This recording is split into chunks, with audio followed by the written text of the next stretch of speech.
Hello, my name is Briar, and let me put myself together. Korea is accepting some refugees from Middle East Asia, right? But there are a lot of problems, and we have been struggling with national problems like the disparity between the poor and rich, and the unemployment for the young men, and there are a lot of problems in Korea even. So how do we persuade the people who resist the refugee from into Korea, and how do we persuade the government to consider the younger men in Korea?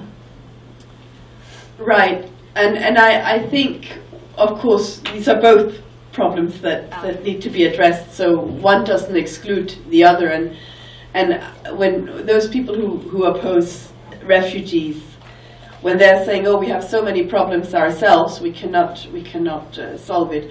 Yes, I understand. I understand it's not easy to be a young man or a student in Korea, and that it's tough.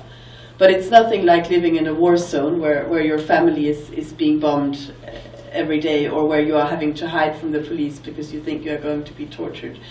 So what I would say is, for the time being, the number of refugees that Korea accepts is fairly small, and it doesn't really stop the government from helping the young men of Korea too, or the students, or the poor.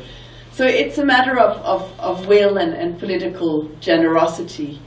I think we actually saw a quite positive example in Jeju of local community people, the churches, the religious organizations, and others. I know there were people who complained, but there were also people, individuals, South Koreans, who took some very positive action to help those people who arrived in Jeju, and actually it's something that speaks very well of I think, the South Korean character, that individuals out of their own generosity came out and did this. So really, I think one has to be a little bit careful to think that one problem makes another problem bigger. If you had,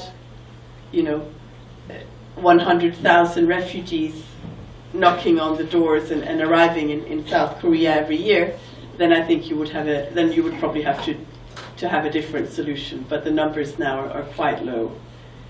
We are still one community, whereas the United USA, because we have one ethnicity in Korea. So how do we make the education for the accepting the various culture? Yeah, no, it's a good question, because like Korea, my country Denmark is also very homogeneous. I should say we were very homogeneous until about 20 years ago, and now we have many more people who look not like us and have a different religion, and it I think one has to be honest. It's not easy. It does create. It can create social tensions.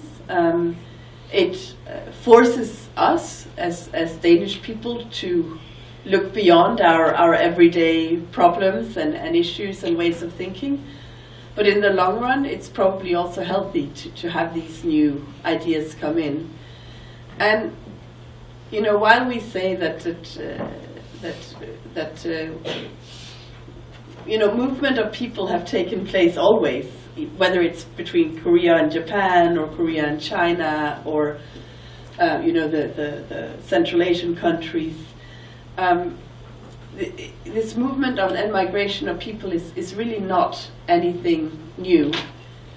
We see it in a different way when people look different, or when people have religious practices that are very different. So I think it's something that we have to work with.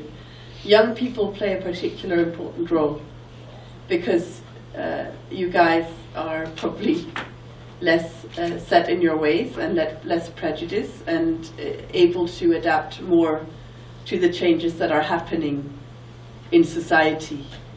And so for that reason, it's really important that, and actually one other reason is when people come, you can also help them adapt to Korea and show them how things are done here in ways that it may be more difficult for the older generation to do. So